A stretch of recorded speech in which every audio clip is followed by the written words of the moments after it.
रामविलास जी के वजह से और चिराग जी की वजह से लॉलीपॉप जो 5 साल का मिल गया है उसको चुभलाते रहे। पशुपति जी बाप हैं, बाप बने रहे, रिश्ते में बाप हैं, लेकिन राजनीतिक बाप चिराग पासवान है।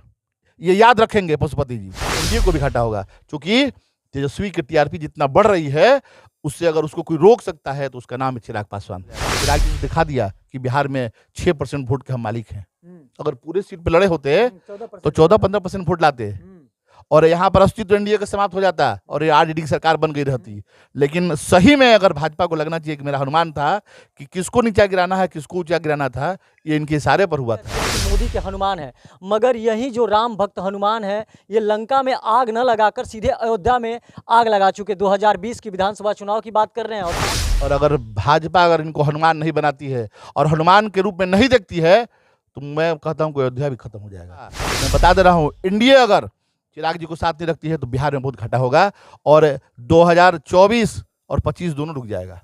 नमस्कार, मैं हूं सोनू और आप देख रहे हैं मीडिया दर्शन अखबार का यूट्यूब चैनल। 2024 लोकसभा चुनाव से पहले देख सकते हैं कि बिहार में किस तरह से सियासत जारी है। और मैं बता दूं कि जैसे ही महागठबंधन छोड़कर नीतीश कुमार एनडीए के खेमा में चले गए हैं, तब से चाचा पशुपति पारस और चिराग पासवान की लगातार जो बयानबाजी है थमने का नाम नहीं ले रहा है। वहीं पशुपति पारस ने लगातार कई आरोप और प्रत्यारोप चिराग पासवान पर लगा दिए हैं। और मेरे साथ देख सकते हैं कि इसी मुद्दे पर बात करने के लिए चिराग पासवान के काफी करीबी और चिनारी विधानसभा के पूर्व प्रत्याशी शेखर पासवान जी है। क्या कहिएगा? सबसे पहले ये बताइए कि चिराग पासवान पर जिस तरह से आरोप प्रत्यारोप जो उनके चाचा है पशुपति पारस जी लगा रहे हैं, क्या आप पशुपति पारस को नेता मानते हैं या नहीं मानते हैं?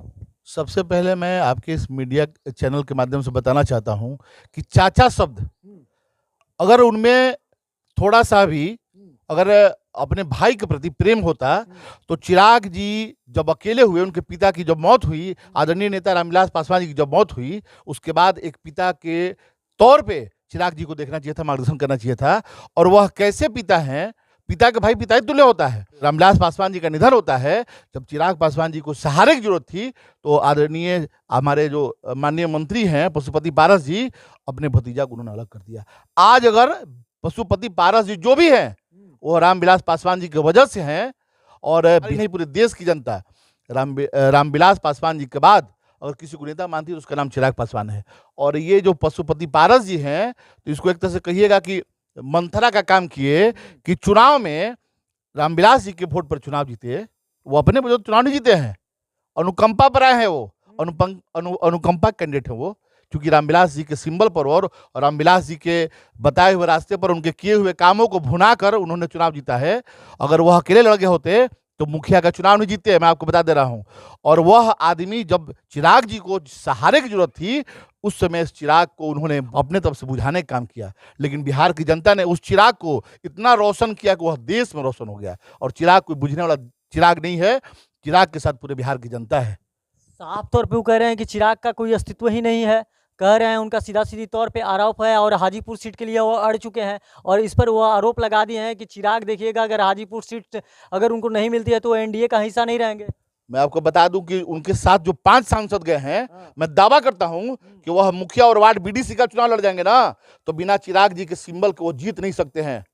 अगर वो कहते हैं कि चिराग जी का कोई वजूद नहीं है तो चिराग जी ने विगत जो 2020 में जो चुनाव हुआ उन्हें दिखा दिया कि बिहार में हमारी क्या अस्तित्व और वजूद है। और बिहार की जनता ने कहा कि बिहार अगर चाहता है दूसरा मुख्यमंत्री नीतीश जी के बाद, नीतीश जी बूढ़े हो गए हैं, तो नीतीश जी के बाद अगर बिहार का मुख्यमंत्री बनना चाहता है उसका नाम है चिराग पासवान। और बिहार की जनता देखिएगा, मैं बता दे रहा हूँ, भविष्यवाणी कर रहा हूँ, क्योंकि मेरा कहा हुआ कुछ बात सत्य भी हो जाता है। 2025 में मजबूरी होगी, बीजेपी की मजबूरी होगी कि बिहार के सत्ता पर चिराग जी को अगर मुख्यमंत्री का चेहरा नहीं बनाएंगे तो बहुत घाटा होगा, एनडीए को भी घाटा होगा। क्योंकि तेजस्वी की टीआरपी जितना बढ़ रही है उससे अगर उसको कोई रोक सकता है तो उसका नाम है चिराग पासवान। पिता के पुत्र पर जायदाद में हिस्सा होता है, जायदाद में वारिस, जायदाद का वारिस होते हैं। लेकिन जब राजनीतिक विरासत की बात आती है तो साफ तौर पर उनका कहना है कि बड़े भाई की राजनीतिक विरासत छोटे भाई का होता है। भाई साहब, यह धन बांटने के लिए होता है, यह लोकतंत्र है। लोकतंत्र में राजा के, रानी के पेट से राजा पैदा नहीं होता है। जनता वोट देकर तय करती है कि हमारा नेता कौन होगा, और वह नेता चिराग पासवान है। और चिराग पासवान के नेतृत्व में ही पूरा बिहार रास्ता देख रहा है चिराग पासवान का कि कब बिहार के मुख्यमंत्री बनेंगे और बिहार फर्स्ट और बिहारी फर्स्ट कब होगा। वो चिराग जी के नेतृत्व में ही होगा। और पशुपति जी पारस जी जो मुंगेरी लाल का सीन सपने देख रहे हैं, तो मैं बता दे रहा हूं कि वार्ड बीडीसी का चुनाव नहीं जीतेंगे। वार्ड बीडीसी का अगर वो मंत्री बने हुए उनके 5 सांसद जो छोड़ के गए हैं, मैं 5 लोग को आह्वान करता हूं कि आप लोग वार्ड और बीडीसी का चुनाव लड़ जाएं। मुझे लगता है कि आप चौथे 5वें प्रदान पर रहेंगे। अगर अगर अगर अभी भी सलाहियत है और ईमानदारी है तो आप लोग शरण में गिर जाए चिराग जी के। पशुपति जी भले बड़े हैं, राजनीतिक वह कद और पद में बड़े हैं, लेकिन राजनीति में चिराग पासवान से बड़ा इस देश में रामविलास पासवान व दलित का नेता कोई नहीं है। वो तो एनडीए को सबसे बड़ा अपना हमदर्द बता रहे हैं। जिस तरह से वो आरोप और प्रत्यारोप चिराग पासवान पे लगा रहे हैं कि चिराग पासवान को ये मीडिया कहती है कि मोदी के हनुमान है, मगर यही जो राम भक्त हनुमान है ये लंका में आग न लगाकर सीधे अयोध्या में आग लगा चुके। 2020 की विधानसभा चुनाव की बात कर रहे हैं और साफ तौर पर कह रहे हैं कि ये अयोध्या में ये हनुमान ऐसे हनुमान है कि खुद का अयोध्या ही जला दिए 2020 का विधानसभा चुनाव में। देखिए, जब चिराग पासवान जी एनडीए को जरूरत थी तो पीठ थपथपा के एनडीए के लोगों ने नीतीश कुमार को नीचा दिखाने के लिए चिराग पासवान के कंधे पर बंदूक रख के चलाने का काम किया, और चिराग पासवान ने नीतीश कुमार नीचा करने का काम किया, और बिहार की जनता इनके पीछे थी। और अगर भाजपा अगर इनको हनुमान नहीं बनाती है और हनुमान के रूप में नहीं देखती है, तो मैं कहता हूं कि अयोध्या भी खत्म हो जाएगा। हाँ, अयोध्या खत्म। हाँ। इसलिए खत्म होगा कि ऐसा चिराग जो है, जो बिहार को मिला है, ऐसा चिराग एनडीए को फिर दोबारा नहीं मिलने जा रहा है।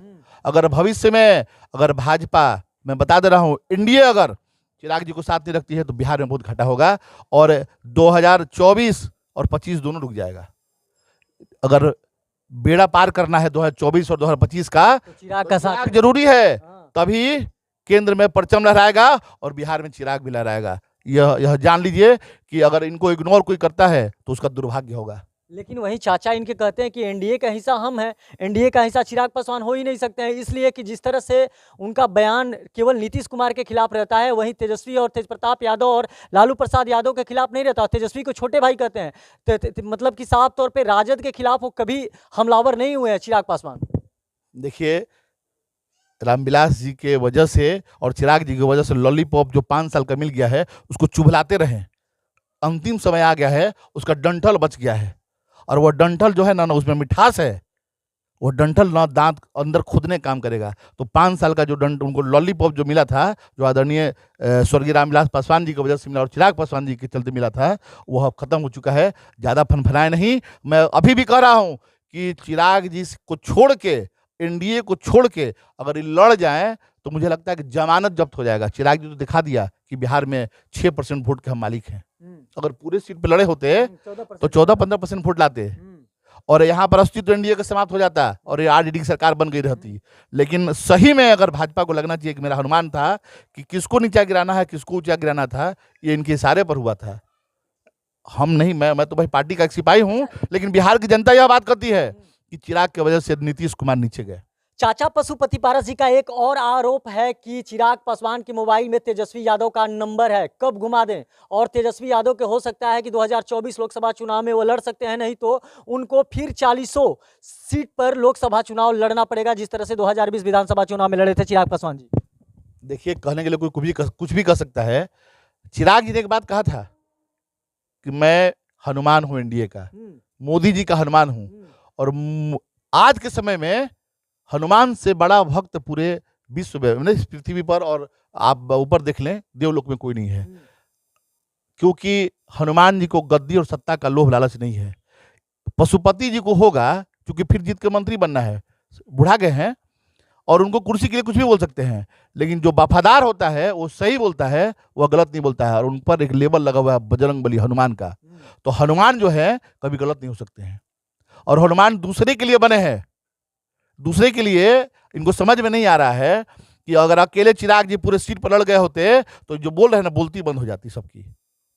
तो बजरंग बली जी हैं, बजरंग बली जी को ताकत मत, उसको उकसाइए मत, तो बजरंग बली जब बने एग्रेसिव हो जाएंगे तो बहुत कुछ बिगाड़ सकते हैं। पशुपति जी बाप हैं, बाप बने रहे, रिश्ते में बाप हैं, लेकिन राजनीतिक बाप चिराग पासवान है, ये याद रखेंगे पशुपति जी। जैसे कि अभी आपने चिराग पासवान के नेता से सुना, साफ तौर पे इनका कहना है कि अगर पासवान जाति का कोई नेता है तो चिराग पासवान ही है। पशुपति पारस ये सपना देखना छोड़ दे, और पशुपति पारस का कोई वजूद नहीं है बिहार में। जो वजूद है रामविलास पासवान के पुत्र चिराग पासवान का ही। कई आरोप और प्रत्यारोप पशुपति पारस पर इन्होंने लगा दिया है और साफ तौर पे कहा है कि 2020 विधानसभा चुनाव में नीतीश कुमार को चिराग पासवान डैमेज किए थे, मगर इस बार अगर एनडीए यह काम गलत करती है तो एनडीए की यानी कि अयोध्या में भी आग लग सकता है और चिराग पासवान के द्वारा लगाया जा सकता है। बाकी तमाम आप ऐसे ही खबर देखने के लिए हमारे साथ बने रहिए। तब तक के लिए दीजिए इजाजत। धन्यवाद।